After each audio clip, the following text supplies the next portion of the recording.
बिस्मिल्लाहिर्रहमानिर्रहीम। अस्सलामु अलैकुम। बेटा क्या हाल है? ठीक ठाक हैं बेटा जी। आज हमारा जो लेक्चर है वो लेक्चर नंबर 10 है। लेक्चर नंबर 10 जो है वो रिपल टैंक, इससे पहले हम पढ़ चुके थे।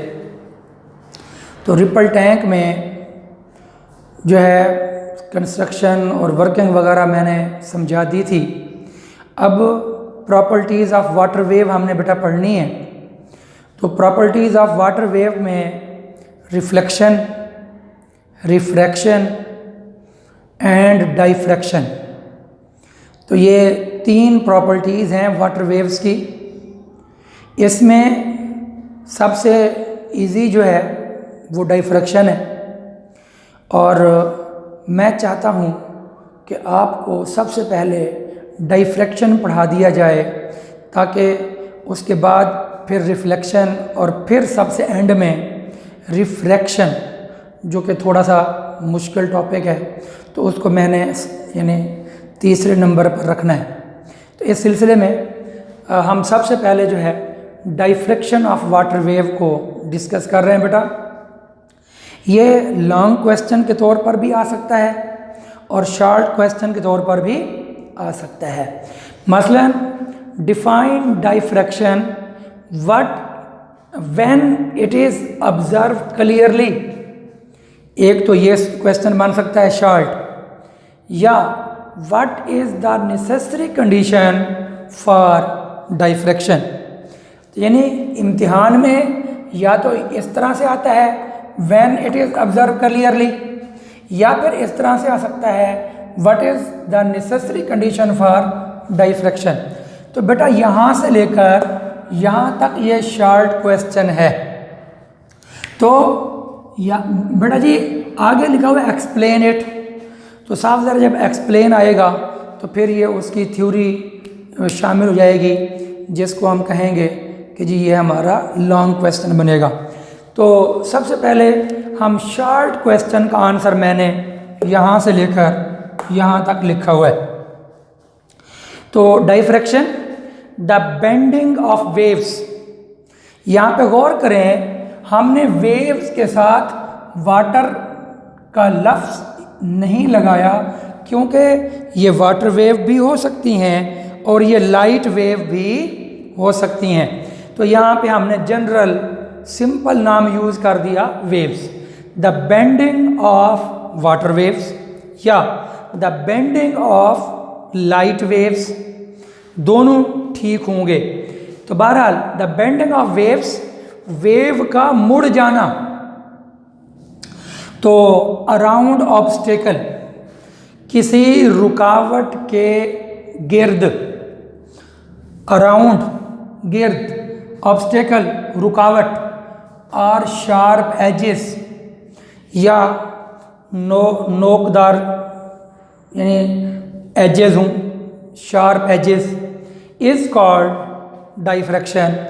तो अगर वेव्स किसी रुकावट या किसी नोकदार चीज़ जो हो उसके साथ वेव टकरा कर मुड़ जाए, मसलन यहाँ पर आप देखें ये बल्ब है, इस बल्ब से रोशनी हर तरफ जा रही है, तो यहाँ पर आगे ये रुकावट है और इसके ये 2 एज हैं, एक ये नीचे वाला एज और ये एक ऊपर वाला एज। तो ये एज, इसको रुकावट भी कह सकते हैं। तो और शार्प, ये शार्प एजेस है, और इसके दरमियान जो ये जगह है इसको फिज़िक्स की ज़बान में बोलते हैं स्लिट। स्लिट, इसका नाम SLIT, स्लिट, यानी इस गैप को हम स्लिट बोलते हैं। तो अब जब रोशनी की रे, जब रोशनी जो इधर जाएगी टकराएगी, वो समझ लें आगे नहीं जा सकती। तो ये वाली रोशनी जो यहाँ जाएगी वो भी आगे नहीं जा सकती। तो जो रोशनी यहाँ बिल्कुल एग्जैक्ट दरमियान से गुजरेगी वो तो सीधी गुजर जाएगी वो रोशनी। तो याद रख लें ये रोशनी जो है वो बिल्कुल सीधी चली गई। लेकिन हम लोग ये देखते हैं कि जैसे बच्चों के पास लेज़र लाइट होती है बेटा, तो लेज़र लाइट अगर किसी बच्चे के पास हो, आपने देखी होगी कि वो लेज़र लाइट जब ऑन करता है तो वो लेज़र लाइट फैलती नहीं है, लेज़र लाइट सीधी जाती है बिल्कुल। तो लेकिन वही चीज़ यहाँ नहीं होगी, यहाँ यूँ नहीं होगा कि भाई ये जो स्लिट है तो हम अगर ये लाइट यहाँ से डालें तो ये लेज़र लाइट की तरह सीधी जाए, ऐसा यहाँ नहीं होगा। बल्कि होता ये है कि हम ये देखते हैं कि जब रोशनी यहाँ से गुजरती है बेटा तो ये रोशनी ना ऐसे फैल जाती है। तो इसको मैं यहाँ पर यूँ शो कर रहा हूँ कि ये रोशनी यूँ फैलती हुई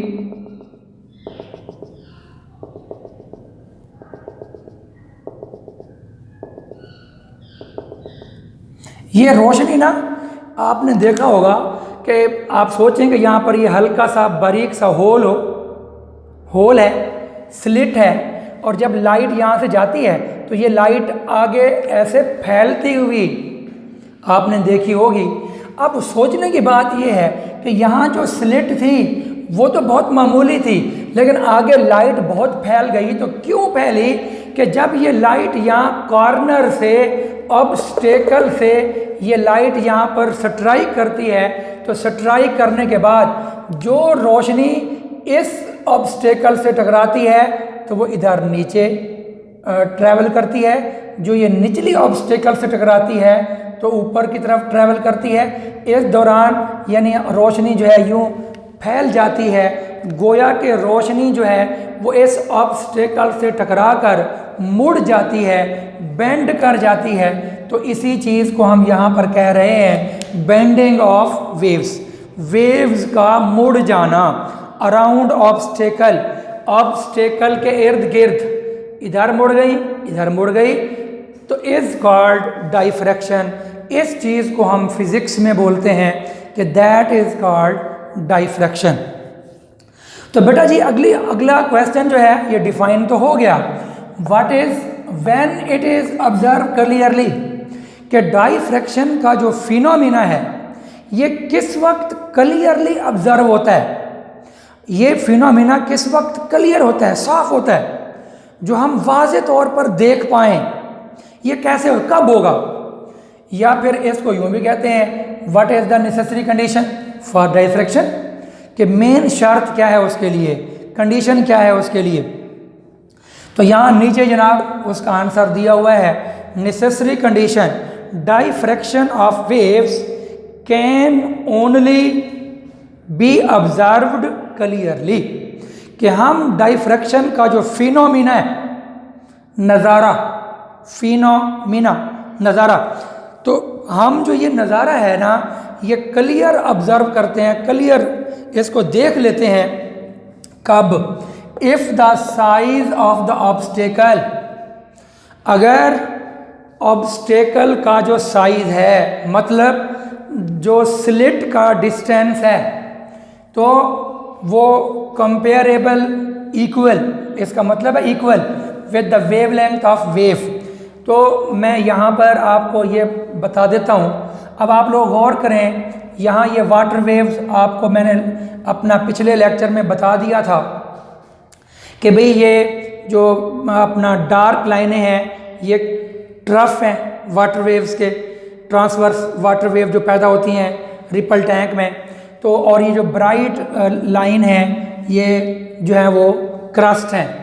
तो इस तरह आप देखें ये ट्रफ और ये क्रस्ट, तो ये आपके पास इन दोनों के दरमियान the distance between two conjunctive crust और ट्रफ इज कॉल्ड वेवलेंथ। तो गौर करें, ये यहाँ अगर हम एक अपना क्रस्ट, ये ट्रफ है, ये ट्रफ लें और दूसरा भी ये ट्रफ लें, तो इस दौरान ये वेवलेंथ है, इसके दरमियान से यहाँ तक ये वेवलेंथ है। फ़र्ज़ कर ले मैं कहता हूँ कि ये जो वेवलेंथ है बेटा, मैं कहता हूँ कि ये वेवलेंथ है यहाँ से यहाँ तक 2 सेंटीमीटर। फ़र्ज़ कर लेते हैं कि यहाँ से यहाँ तक जो वेवलेंथ है वो 2 सेंटीमीटर है। तो अब ये जो स्लिट है इसका फासला भी अगर 2 सेंटीमीटर के बराबर हो, यानी ये जो स्लिट है इसके दरमियान यहाँ से लेकर यहाँ तक ये जो दरमियान में गैप है, अगर ये डिस्टेंस, इस डिस्टेंस को हम बोलेंगे s, तो ये भी अगर 2 सेंटीमीटर हो फर्ज कर लें, तो इस स्लिट का फासला 2 सेंटीमीटर और यहाँ वेवलेंथ 2 सेंटीमीटर, तो फिर ये दोनों आपस में जो डिस्टेंस है और जो वेवलेंथ है they are equal, they are comparable, ये कंपेरेबल है। तो अगर ये दोनों इक्वल हों तो फिर यहाँ आप देखें वाटर वेव्स बेहतरीन तरीके से जो है वो मुड़ जाती हैं, और ये वाटर वेव का यूं अपना मुड़ जाना, इसी चीज़ का नाम था डाइफ्रैक्शन। तो इन बातों को दिमाग में रखते हुए अब मैं यहाँ देखता हूँ, डाइफ्रैक्शन ऑफ वेव्स या diffraction of water waves can only B observe clearly if the size of the obstacle, obstacle का साइज, ये वाला साइज, ऑब्स्टेकल का जो साइज है, जिसको मैंने कहा था कि ये साइज फर्ज करें 2 सेंटीमीटर का साइज है, तो is comparable equal with the wavelength of waves, कि जो यहाँ से वेव्स गुजर रही हैं उनकी वेवलेंथ का साइज और इस स्लिट का साइज आपस में इक्वल होंगे, तो फिर उस वक्त जो है ये क्लियर ऑब्जर्व होता है। फिनोमिना जो डाइफ्रैक्शन का है वो क्लियर होता है। इसके मुकाबले में आप यहाँ पर देखें बेटा, यहाँ जो वेव्स हैं ये वही वेव्स हैं जैसे यहाँ पर थी। मकसद कहने का ये है कि यहाँ पर जो वेवलेंथ, जो यहाँ पर वेवलेंथ है फ़र्ज़ करें वो वही 2 सेंटीमीटर ही है, लेकिन आप देखें कि ये जो दरमियान में डिस्टेंस है, तो यहाँ तो ये डिस्टेंस पक्की बात है, ये अगर ये यहाँ से यहाँ तक 2 सेंटीमीटर है तो ये यहाँ से यहाँ तक तो 2 सेंटीमीटर बिल्कुल नहीं है, ये तो मुमकिन है 10 सेंटीमीटर 8 सेंटीमीटर हो। मैं फ़र्ज़ कर लेता हूँ कि ये 10 सेंटीमीटर है, तो साफ ज़ाहिर है ये और ये कंपेरेबल नहीं है। तो जब ये कंपेरेबल नहीं है तो यहाँ पर आप देखें तो diffraction through a large slit, ये एक बड़ी स्लिट है, और diffraction through a small slit, ये स्लिट इसके साइज के बराबर है, ये स्लिट इसके साइज, इसके वेवलेंथ से बड़ी है। तो यहाँ पर देखें the phenomena of diffraction is clearly observe, और यहाँ पर है the phenomena of diffraction is not clearly observe. यहाँ पर ये क्लियर ऑब्जर्व नहीं हो रहा, बल्कि यहाँ पर तो खुद वेव्स हैं ही सीधी, जैसे ये सीधी वेव्स थी वैसे ये भी सीधी वेव्स हैं, सिर्फ कॉर्नर के ऊपर, यहाँ पर देखें ये कॉर्नर के ऊपर थोड़ी सी इन वेव्स के अंदर जो है वो थोड़ा सा वो क्या कहते हैं कि गुलाई में थोड़ी मुड़ी हुई हैं, बेंडिंग मौजूद है। यहाँ वेव सीधी हैं, यहाँ वेव बेंड नहीं हो रही, बेंडिंग ऑफ द वेव यहाँ पर है कॉर्नर में, यहाँ पर कॉर्नर में। इसका मतलब ये हुआ कि यहाँ पर तो डाइफ्रैक्शन मुकम्मल थी, यहाँ से यहाँ तक मुकम्मल डाइफ्रैक्शन थी, लेकिन यहाँ डाइफ्रैक्शन सिर्फ कॉर्नर्स में हो रही है। यहाँ पर डाइफ्रैक्शन यहाँ से लेकर यहाँ तक डाइफ्रैक्शन नहीं है, वो तो जैसे सीधी आ रही थी सीधी जा रही है, सिर्फ कॉर्नर के साथ हो रही है। तो इसलिए यहाँ लिखा हुआ है the phenomena of diffraction is not clearly observe. तो it is observe only across the edges। तो यहाँ पर ये एजेस के क्रॉस हो रहा है, तो यहाँ पर जो कि वो शर्त पूरी नहीं हो रही, तो यहाँ वाला डाइफ्रैक्शन वो स्मॉल डाइफ्रैक्शन है, ये क्लियर डाइफ्रैक्शन है, बेहतरीन डाइफ्रैक्शन है। तो उम्मीद काफ़ी है कि आपको डाइफ्रैक्शन का जो लेक्चर है वो अच्छे तरीके से समझ आ गया होगा।